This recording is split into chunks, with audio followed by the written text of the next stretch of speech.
Kita tahu kekurangan atau kejelekan dari sesuatu hal karena kita melihat sisi positifnya.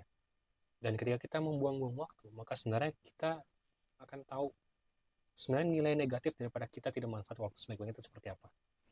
Dan hal ini saya mau ngangkat seperti halnya dalam terma opportunity cost. Opportunity cost itu sebenarnya biaya alternatif yang kemungkinan kita dapatkan, tapi akhirnya kita tidak memakainya. Tuh, misalkan saya memutuskan untuk tidak keluar rumah. Gitu. Dari sini, ya, mestinya ketika saya keluar, saya bisa mendapatkan uang ketika berdagang, terus misalnya dalam 1 jamnya itu 50.000. Akhirnya opportunity cost yang saya pilih untuk berdiam saja di rumah itu senilai 50.000 per jamnya. Ketika melihat hal seperti ini, maka nilai buang-buang waktu itu sama dengan nilai buang uang. Karena di sini kita akan melihat bahwa sebenarnya yang dimaksud buang waktu itu adalah ketika buang kesempatan untuk mendapatkan materi.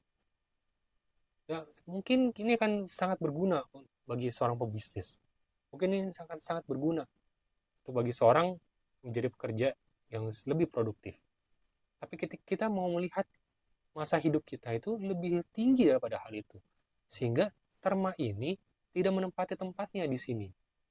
Maka sebab itu, buang-buang waktu itu tidak sama dengan opportunity cost gitu.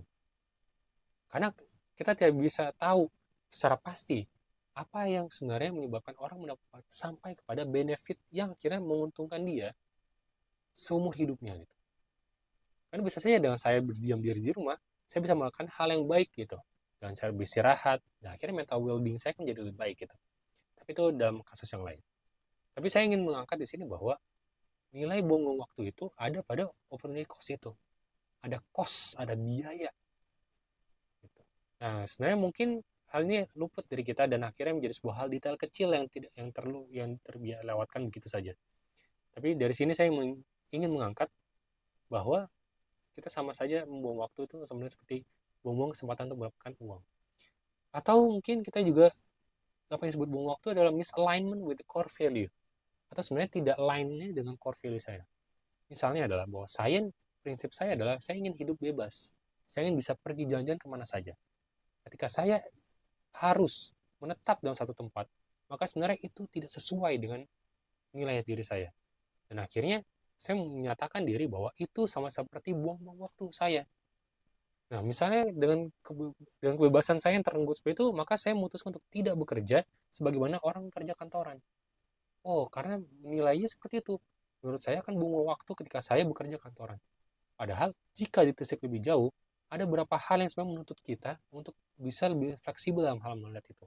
Sehingga apa yang disebut buang waktu itu, sebenarnya itu tidak hanya sekedar misalignment dengan core value yang kita miliki.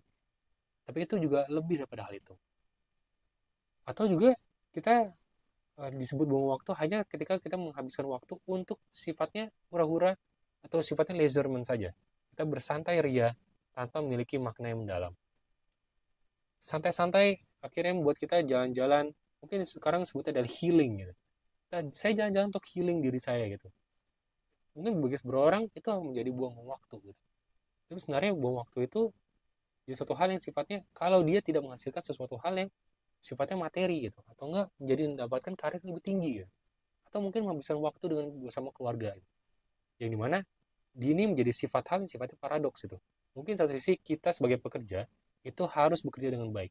Tapi ketika kita bekerja dengan baik dan kita dituntut untuk bekerja secara ekstra, maka waktu yang kita berikan untuk keluarga kita itu menjadi semakin berkurang.